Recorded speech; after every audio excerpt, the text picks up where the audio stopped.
Bonsoir à tous, ravi de vous retrouver ici sur Monaco Info avec Geneviève Berthier. Bonsoir à vous Geneviève. Bonsoir Christophe. Monaco, capitale du sport aujourd'hui, que ce soit ici en principauté pour la Formule 1 comme pour le basket à Abu Dhabi. Et l'information de la soirée, c'est déjà la défaite malheureusement de la Rocket Team en finale de l'Euroleague.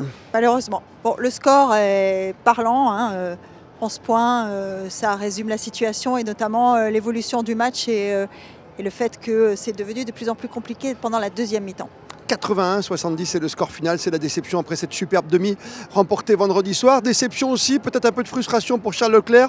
On y reviendra tout à l'heure. Charles Leclerc quand même deuxième de son Grand Prix Monaco qu'il avait remporté l'an dernier. On l'a dit, on y croyait beaucoup, autant pour Charles Leclerc, même si on sait que depuis hier soir c'était compliqué après la pole position ratée d'un dixième. Mais pour le basket, il y avait une telle montée en puissance que ce soir, on avait l'espoir fou de les voir enfin couronner après Limoges 32 ans après. Oui, on n'a jamais été aussi proche à Monaco d'un premier titre de ce niveau et en même temps aussi loin parce que 40 minutes c'est long, on a bien géré la première mi-temps et puis pendant la seconde ça a été un peu plus compliqué. En même temps le Fener lui a mis en place son jeu et notamment sa défense, une défense de fer qui a muselé notre ligne arrière, On termine avec notamment Eli Okobo 0 points, donc voilà, oui. C'est une statistique qui est quand même parlante sur l'efficacité de la défense et, disons, l'impuissance de l'attaque. Qu'est-ce qui a manqué le plus pour vous? Est-ce qu'on a retrouvé un grand Mike James? Que Diallo aurait pu rester jusqu'au bout parce qu'il sort avec 5 fautes? Qu'est-ce qui a manqué ce soir? Oui, Mike a fait son match et Alpha aussi, Diallo. Oui. Ce qui est plus difficile, je pense, c'est de conserver l'unité collective qui avait fait la force de Monaco face à l'Olympiakos. Cette unité collective, elle s'est un petit peu étiolée avec la difficulté et notamment le fait que le Fener a mis en place une défense qui a empêché les systèmes de Monaco de se développer. Et donc on est retombé dans des travers qu'on connaît, d'un contre un, d'isolation, de pick and roll systématique, qui ont rendu un petit peu nos attaques prévisibles. Un manque de cohésion peut-être sur cette deuxième partie. Et pas de facteur X, comme on dit souvent dans le sport. Pas un joueur comme Calates l'autre jour, Papagiannis, qui aurait pu apporter un petit plus. C'est difficile. Bon, en plus, on peut parler du coaching. Spanoulis a choisi de ne pas ouvrir son banc. Et donc de continuer à jouer avec un 5, avec un 6 ou un 7 assez resserré. Donc on peut imaginer que peut-être, mais avec des si, on fait toujours beaucoup de résultats qui n'en sont pas. Ce qui est le plus significatif, c'est à la fois l'inefficacité de l'attaque et une certaine difficulté au rebond. Je crois que j'ai pas les statistiques en tête, mais je crois que ça doit être les rebonds. Bon, ça peut s'équilibrer encore. On a chaud, bien sûr. Geneviève Berthier ici sur la terrasse. Vous entendez l'ambiance pour la fin du Grand Prix de Monaco. C'était chaud aussi à Abu Dhabi et visiblement ça y est, on est en connexion avec Yannick Debever pour voir comment s'est passée cette soirée, notamment l'ambiance qui devait être de folie entre les supporters qui étaient d'un côté pour leur Fenerbahçe et les nôtres de la Rocket Team. Yannick, c'est à toi. Bonsoir Déo, bonsoir à toutes et à tous. L'ambiance était magnifique ici à l'Etihad Arena. Et bien qu'en sous-nombre, on a entendu les 400 supporters renégas qu'ils ont poussé leur équipe du maximum qu'ils ont pu. Malheureusement, ça n'a pas suffi. C'est Fenerbahçe qui l'emporte à la fin. C'était une finale étouffante, s'en est fallu d'un rien. Et puis ce sont les Turcs qui triomphent. Une petite défaillance collective, mais vraiment sur des détails. Et puis, il ne faut pas oublier quand même que Monaco n'est en Euroleague que depuis 4 ans. De Final Four, moins 4 ans, une finale désormais. Bon, je crois que ce sera pour une prochaine fois. Mais l'avenir est beau du côté de la Rocket Team parce que ce coach Vasilis Spanoulis a montré une idée capable de faire de très grandes choses. Maintenant, il faudra imiter son confrère Sarunas Jassikilius. Il doit aussi remporter l'Euroleague à la fois. On est pari Pascal pour le délire. C'est ce qu'on lui souhaite et on souhaite simple que ça arrive à la tête de la Rocket Team. Mais ouais, niveau ambiance, c'était magnifique, c'était beau, mais insuffisant. Il y a de la fierté quand même de la part des supporters, beaucoup de déception forcément, s'il ne fait que là, mais de la fierté qui reprend. Merci Yannick Debever, envoyé spécial pour Monaco Info là-bas à Abu Dhabi. C'est sûr que la déception est grande ce soir parce qu'on a vu encore une fois, on a vu cette équipe de Monaco attendre, faire l'impasse en Betclic pour revenir encore plus forte. On l'a vu très forte sur Barcelone et perdre contre Fener. C'est sûr, Fener il termine quoi? Deuxième de la saison régulière? Oui, c'est pas une surprise à ce niveau-là quand on se retrouve dans le dernier carré, ce qu'on appelle le Final Four. De toute façon, il n'y a pas d'équipe faible, il n'y a pas de grandissime favori. Surtout cette année, c'était assez équilibré. Et on pouvait se dire, puisqu'on avait éliminé le premier de la saison régulière quand on sort Olympiakos en demi-finale, on pouvait se dire, bon, le plus dur est fait. Malheureusement, dans ce genre de mini-tournoi, comme trop rapide peut-être. Voilà, tout est rapide, il n'y a pas de récupération mentale suffisante. Il faut se reconcentrer immédiatement malgré un exploit majeur ou malgré une performance majuscule. C'est toujours compliqué de reprendre les équipes en main comme ça. Ce qu'on peut se dire néanmoins, c'est que on a commencé le match comme il fallait avec... Premier carton gagné, vous avez raison. C'est ça, et avec un Mike James comme il faut, un Alpha Diallo comme il faut, et un secteur intérieur bien positionné. Je pense, comme ça à chaud, ce qu'on peut se dire, c'est le jeu de passe qui a disparu parce que mentalement, la fin de la première mi-temps et ce +2, on termine à +2 sur un panier miraculeux au buzzer avec une faute qui plus est, donc c'est un N1 terrible. Je pense que mentalement, ça a pesé très très lourd. Le tournant, d'accord, ce soir. Oui, je dirais que le tournant est là. Psychologiquement, après ça lâche, je voulais dire. Oui, et puis peut-être le fait que sur la rotation, il n'y a pas suffisamment d'aide. Et malgré le fait que ce soit notre deuxième Final Four en 4 saisons seulement, on oublie quand même que ce soir on joue contre Fenerbahçe, qui est un club immense, avec un palmarès immense, une expérience immense. Et que nous avons 4 années d'Euroleague seulement dans les baskets, si j'ose dire. Et vous êtes à la genèse de l'histoire, Geneviève Berthy, bien sûr. Oui. Cette équipe que vous avez vu grandir, quelque part, pour arriver jusqu'à cette finale historique pour Monaco. Oui, enfin, je vois l'équipe gagner l'Eurocup, on est à Kazan, et c'est le premier titre majeur pour Monaco. Et l'arrivée de Mike James et son évolution depuis qu'il est arrivé avec nous, rythme l'évolution du club et de l'équipe. Les performances vont avec ses performances, je dirais. Bien sûr. C'est sûr que Mike James, on l'attend toujours au rendez-vous. Il est fidèle, parce que la saison est tellement longue dans le basket, on ne peut pas lui en vouloir ce soir de ne pas faire le match XXL, mais il est présent, avec Diallo qui est le meilleur marqueur de Monaco ce soir. Oui, enfin, Mike James, c'est quand même première équipe d'Euroleague pendant la première saison, la deuxième saison, MVP d'Euroleague l'année dernière, deuxième équipe d'Euroleague cette année. À 35 ans, je crois, c'est un niveau de performance difficile à égaler, de régularité, d'engagement, de sérieux, de professionnalisme. Voilà, c'est quand même difficile de résumer tout ça à la performance de Mike James, mais ça en fait partie, oui. Je peux vous proposer une petite réaction qui vient d'Abu Dhabi, de quelqu'un qui le connaît bien, un joueur que vous connaissez aussi. Il s'appelle Kyle Hines. Et Yannick de Bever l'a rencontré parce que Kyle Hines connaît parfaitement le jeu de l'Euroleague, bien sûr, et le jeu de Mike James. I mean, I think it's the evolution of the team has also been the evolution of Mike James. I think you can kind of see it him as a player, as a person, developing into as when he first came to Monaco. I think he was just a great player, but now I think it's evident tonight that he's turning into a great leader, and he's leading the team the way that it should be. I think the club, the management, Coach Manolis, believe in him and give him an opportunity to do that. So as I said before, I think the evolution of Monaco has been fun to watch, but also the evolution of Mike James has been fun to watch too, as somebody that knows him really well. Il faudra regarder notre meneur américain quand même, Mike James, qui est une perle rare. Bon, il est encore sous contrat. Encore sous contrat. Dans le basket, tout est possible, comme dans tous les sports, mais on peut quand même imaginer que c'est en bonne voie. Il nous a fait vibrer, comme ce soir, et vous l'entendez encore, on vibre ici à Monaco, parce qu'on a vécu le match, évidemment, juste après le Grand Prix, parce que le Grand Prix, c'est sûr, on était tous derrière Charles Leclerc. Daguet, il était là, Charles terminait deuxième, et sur la barge, qui est juste derrière nous là-bas, tout près du Yacht Club de Monaco, mise en place depuis l'an dernier, cette barge, Sarah Nkari et Camille Calonis s'y sont rendus pendant la rencontre pour voir s'il y avait de l'espoir. Et visiblement, on y a cru pendant longtemps à cette performance monégasque. Le projet de Monaco, c'est de rayonner sur la scène internationale et de gagner l'Euroleague. C'est vrai qu'en début de saison, on ne s'attendait pas forcément à être en finale. Maintenant, on y est et on va tout faire pour la gagner. Déjà, être en finale, c'est quelque chose de... C'est fabuleux, c'est épique. On n'y croyait plus, donc c'est cool. À force de buter, ce serait bien d'y arriver, quoi. Oui, c'est sûr, ça aurait été parfait. Mais voilà, la défaite... On prend 11 points quand même, c'est anecdotique sur la fin. 81-70 face à cette équipe très rude, hachée au début en plus. Oui, c'est un match difficile parce que c'est un match de défense. On dit toujours en basket, ce qui fait gagner, c'est la défense. L'attaque, ça permet de rester au niveau, mais la différence se fait en défense. Et là, ce soir, le Fenerbahçe a fait la différence en défense. Donc ça vous a donné cette impression de match cadencé, avec beaucoup de coups de sifflet, avec beaucoup de contacts.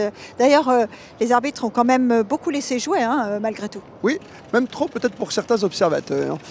Sur la barge comme ailleurs, d'ailleurs. Oui, Geneviève, toujours supporter. Vous savez ce que c'est, parce que vous avez accompagné beaucoup d'équipes dans votre vie professionnelle. Maintenant, il faut rentrer à la maison, ce qui n'est pas le plus simple, mais on a encore un autre objectif qui arrive très vite, dans 48 heures. Oui, ce seront les playoffs d'Euroleague qui vont démarrer avec, nous allons retrouver Le Mans, qui est la seule équipe française à nous avoir battus, faut-il le rappeler, notamment en Leaders Cup, avec un match, alors on dira qu'il nous était donné gagné d'avance, ce serait un peu prétentieux, mais Le Mans avait créé une vraie grosse surprise avec 2 anciens monégasques dans leur rang, puisqu'il y a Abdou Ndoye et puis Will sous les paniers. Donc c'est quand même un enjeu de taille, parce que il faut gagner ce match à la maison. On commence avec l'avantage du terrain, il ne faut pas le perdre. Et il faudra qu'on y soit tous, les supporters de cette équipe de Monaco. On aura besoin de nous mercredi. On en reparlera mardi soir à quelqu'un que vous adorez ici, qui s'appelle Ali Traoré. Vous voyez qui je veux dire? Solide garçon, qui sera là pour les experts, pour revenir sur cette défaite en finale, bien sûr, de l'Euroleague, dans ce Final Four, et puis revenir sur la fin du championnat, sur la belle clique. Je vais vous remercier. On va voir quand même comment vont les supporters, si on arrive à établir la liaison dans quelques instants avec Yannick, un supporter incroyable. Vous allez le reconnaître facilement, parce que souvent une petite casquette en forme d'animal, si vous voyez ce que je veux dire. Mais j'aimerais vous remercier de nous avoir fait vibrer encore ce soir. On aurait préféré faire cette émission spéciale avec une victoire au bout, mais on a 2 deuxièmes places aujourd'hui quelque part, ce qui est déjà beaucoup dans l'histoire de Monaco. C'est déjà bien, Charles est jeune, notre équipe est jeune, voilà, il y a encore des années devant nous. Je pense que tous les espoirs sont permis. On va retrouver Jérémy Gauthier à votre place, qui va venir nous parler de Formule 1. On va retrouver des grands spécialistes comme Eric Bilderman pour revenir sur ce Grand Prix de Formule 1. Mais on va conclure cette page basket en vous remerciant, Geneviève Berti. Connexion, ça y est, c'est établi. Je demande à tous nos assistants. On peut retrouver la prochaine. La prochaine, on va revenir. Déjà pour le basket, on va la gagner. Voilà. Non, mais c'est sûr. On la gagnera un jour en Europe, et on va gagner en France. Déjà, le championnat de France de basket, c'est de Beckley Elite. Et ça y est, maintenant la connexion est vraiment établie. Je pense qu'on peut retrouver Yannick, supporter qui aurait voulu être comblé, qui a passé 3 jours formidables à Abu Dhabi. Il a vu une belle demi-finale. Et ce soir, on va voir quelle est la hauteur de sa déception après cette défaite de Monaco. Merci Geneviève Berti. Merci Christophe. Difficile. Un arbitrage un peu contraignant, on va dire. Et après, des problèmes de tribune, parce qu'on reprochait de faire des choses qui on se levait, on ne savait pas très bien. Mais bon, après le match, écoutez, ils sont un petit peu plus forts que nous. Mais on n'a pas été aidés. On n'a pas été aidés par les joueurs. On n'a pas été aidés par le match, dans la soirée. On n'est pas dans la première soirée. On n'est pas pareil. Pour moi, comme toujours, c'est Alpha Diallo, parce qu'il répond présent dans l'engagement, dans le scoring, dans la défense, dans l'attitude. Il a été pénalisé par les arbitres assez vite, donc il a moins joué. Mais j'aime pas surtout une individualité d'un match. C'est une équipe qui a gagné sa demi-finale en équipe, donc ils perdent en équipe ce soir. Je crois que c'est ça qu'il faut retenir. Voilà, ça se joue à pas grand-chose. Ah oui, très sympa cette image, évidemment, avec Yannick qui a été rejoint, vous l'avez vu par Jean-Luc.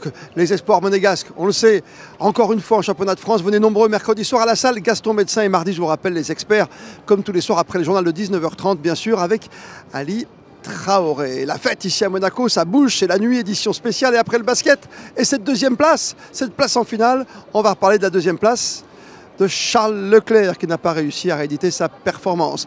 Avec nous, Jérémy Gauthier, Monsieur Loup, que l'on retrouve avec plaisir.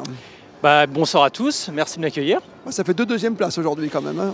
J'ai envie de dire, on ne vous félicite pas, mais vous n'étiez pas dans la voiture non plus. J'étais pas dans la voiture, mais il a quand même fait un très très bon travail, Charles Leclerc. Compte tenu du début de saison un peu poussif de la Scuderia Ferrari, c'est seulement le 2e podium en 8 courses pour la Scuderia Ferrari. 16 opportunités de podium puisqu'il y a 2 pilotes. Et les 2 seuls podiums glanés ont été Charles Leclerc en Arabie Saoudite. Et maintenant une très belle 2e place à Monaco. Donc il peut se montrer quand même raisonnablement satisfait de l'ensemble de ce week-end, parce que c'est quand même assez intéressant le niveau de performance que la Scuderia a montré ce week-end. Autre expert avec nous ce soir qui est en pleine tenue de gala, il s'est absenté de la soirée quand même de remise des prix ce soir, c'est Eric Bilderman qu'on connaît bien aussi sur Monaco Info, grand reporter à l'équipe, a vécu un énième Grand Prix de Monaco qui était derrière Charles Leclerc, bien sûr battu par Lando Norris, faut-il le rappeler aujourd'hui. Leclerc qui finit devant Piastri qui est en tête du championnat du monde, on va y revenir avec 3 points d'avance. Eric Bilderman, vous êtes connecté avec nous, on va revenir quand même sur cette soirée et puis l'avenir de cette formule aussi avec ces 2 arrêts au stand. Bonsoir Eric. Une victoire de Lando Norris et un classement sur les 4 premiers qui correspond à la grille de départ. Donc malheureusement, la règle des 2 arrêts n'a pas accouché d'une surprise. Il y a eu un peu plus de spectacle. Il y a eu pendant la course des moments où on se demandait si effectivement Hadjar, par exemple, qui a fait très rapidement 2 arrêts, pourrait remonter au-delà de sa 5e place initiale. Donc on s'est moins ennuyé que l'année dernière, même si on était heureux de la chevauchée en solitaire de Charles Leclerc. Maintenant, le Grand Prix de Monaco, quelle que soit la réglementation, semble dans une situation où, de toute façon, la taille des voitures est la cause principale de course où on ne peut pas se doubler. Donc, ce n'est pas la faute du circuit, ce n'est pas la faute de la réglementation, mais les voitures de l'ère moderne seront, hélas, bien trop grandes, bien trop larges pour un circuit comme ça. Donc, le samedi reste le jour majeur, le jour bonheur du Grand Prix de Monaco. Et on va laisser Eric Bilderman, grand reporter à l'équipe, dans cette grande soirée. C'est vrai qu'en dernier, c'était plus sympa avec Charles Leclerc qui était venu fêter cette victoire. Cette fois, c'est Lando Norris, 2e victoire cette saison. Ça lui en fait 6 au compteur. Mais McLaren est l'équipe la plus forte, c'est vrai, il ne faut pas l'oublier. Oui, McLaren était vraiment l'équipe la plus forte, même si c'était un petit peu poussif au début du week-end. Ils ont quand même très bien redressé la barre. Donc, il y a une forme de logique sportive qui est respectée, malgré le très bel effort de Charles Leclerc, il faut bien le dire, pour l'ensemble de ce week-end. Encore une fois, on le sait, on l'a répété avec Eric Bilderman, tous les observateurs, même dans les experts ce soir du Grand Prix, Franck Philippe et Frédéric Elion, il fallait cette pole. Et cette pole, elle a été récupérée de façon magistrale par Lando Norris en dessous des 1.10. Hein. Alors elle a été récupérée de façon magistrale par Lando Norris, vous le dites, mais Charles Leclerc en fait expliquait très justement qu'il a été un petit peu empêché dans sa première tentative. Oui. Et donc quand vous ne signez pas le temps que vous voulez dans votre première tentative en Q3, la 2e tentative en Q3, vous ne pouvez pas lâcher totalement les chevaux. Il était un petit peu sur la retenue et je pense que c'est ça qui le regrette un petit peu. Je pense que c'est ça qui le déçoit un tant soit peu. Mais ça ne retire en rien évidemment l'extraordinaire performance de Lando Norris, bien sûr. Alors ce soir, frustré ou pas, ravi ou pas, Charles Leclerc, de cette 2e place tout de même après un peu début. Vous l'avez dit, début difficile pour Ferrari cette saison. Sa réaction sans plus tarder. Ouais, jusqu'au drapeau d'Amieux, vraiment, même encore dans le dernier tour, je me suis dit, on ne sait jamais à Monaco. Il a commencé à pousser en plus ça, je pense, pour le meilleur tour en course. Donc je me suis dit, on ne sait jamais, mais bon, voilà, on y croit jusqu'au bout. Mais on savait sur le papier que ça allait être très très compliqué. Donc pas forcément énormément déçu après aujourd'hui parce qu'on s'y attendait un petit peu. Déçu pour hier, mais dans l'ensemble, c'est quand même un week-end extrêmement positif. On ne s'attendait absolument pas à se battre pour le podium et encore moins à être aussi proche de la victoire. Donc c'est super. Charles Leclerc, c'est parti pour sa saison. C'était le 8e Grand Prix. On part en Espagne pendant une semaine. Il y en a 24. On a le temps de se refaire une petite santé avec des nouveaux règlements en plus. Hein. Oui. On a le temps de se refaire une petite santé, mais le championnat avance quand même. Il avance très très vite. On est à la 8e course sur 24, c'est-à-dire qu'on a passé le tiers de la saison. Et donc du coup, évidemment, le temps commence à presser, tout simplement. Monsieur Loup, comme on vous surnomme dans le métier, mon cher Jérémy, est-ce que vous avez un site où on peut voir... Vous avez des petites questions de temps en temps qui fâchent quand même sur votre site. Hein. Ah bah oui, mais oui. De toute façon, en fait, je m'estime comme un éditorialiste sur la Formule 1. Je donne mon avis. Mes avis peuvent être discutables, mais c'est vrai que sur ma chaîne, j'essaie de mettre les pieds un petit peu dans le plat. Et donc, vous pouvez me suivre sur Monsieur Loup sur ma chaîne YouTube. Vous êtes créateur de contenu, exactement, comme on dit aujourd'hui. C'est un Grand Prix qui est quand même particulier. Vous avez la chance de pouvoir venir de pas trop loin le couvrir. C'est le plus beau Grand Prix, même s'il y a des Grands Prix comme Miami maintenant qui essaient de rivaliser. Mais Monaco, ça restera Monaco, moi déjà jusqu'en 2031. Écoutez, si vous me demandez mon avis, Miami, c'est... un ton, 2 tons, 3 tons en dessous de Monaco. Quand même. Je dis très franchement parce que Monaco, c'est un circuit unique déjà, c'est un circuit historique. 1929, c'est quasiment centenaire, donc rien que ça, ça propose un cachet un peu particulier. Deuxième chose, c'est une effervescence incroyable. Je crois que ce week-end, on attendait 200 000 spectateurs sur l'ensemble du week-end, c'est énorme. Et c'est aussi une rencontre massive en termes business.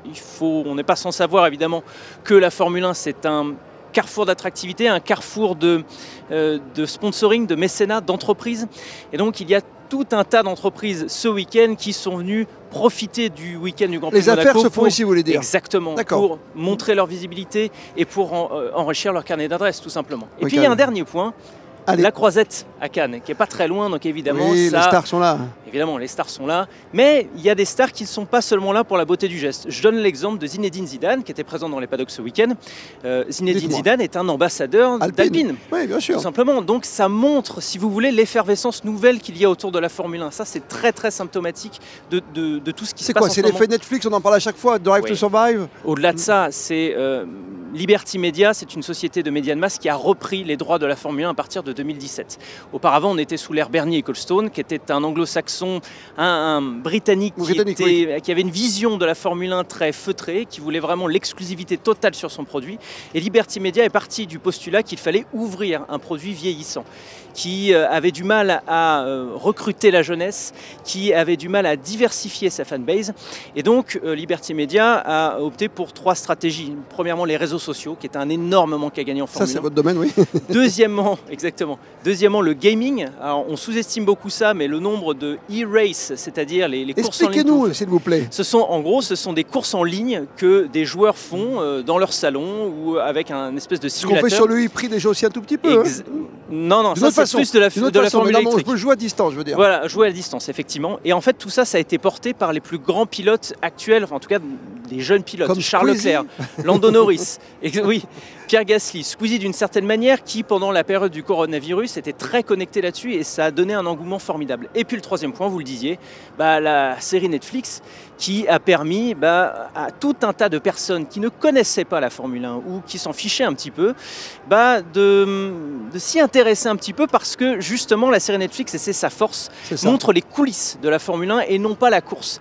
Et c'est difficile de s'identifier à la course quand on n'y connaît rien. Par contre, c'est facile de s'identifier aux histoires humaines qu'on peut vivre quotidiennement, une embrouille avec un patron, ça, on a bien vécu depuis la première saison, effectivement. Exactement. Ouais. Et je pense que c'est ça la force de Netflix, c'est que ça a permis de convertir tout un tas de personnes qui ne s'intéressaient pas à la Formule 1 et on les a retrouvées quelques mois plus tard dans leur canapé, devant la télévision, à regarder un Grand Prix. Comme l'ancien patron de chez Haas, qui est même consultant maintenant. Exactement. Voilà, qui est une figure. Merci en tout cas pour cette évolution, cette explication, ce décryptage de l'évolution. Mais Monaco restera Monaco et son côté glamour et ses stars. On a vu des stars, vous avez parlé de Zidane, il y avait Mbappé, il y avait Courtois, les joueurs du Real, il y avait Squeezie, il y avait des stars de partout, le docteur Mamour, il y avait tout le monde. Ah oui, exactement. Et alors, pour terminer sur Squeezie, vous le citiez, je pense que dans l'espace francophone, concernant la Formule 1, l'effet Squeezie joue aussi puisqu'il y a le Grand Prix Explorer. C'est ça, Squeezie a annoncé le Grand Prix Explorer 3 pour il a annoncé sur Monaco Info aujourd'hui. Exactement. Oui. Et je pense que dans l'espace francophone, ça prolonge l'effet Netflix en réalité.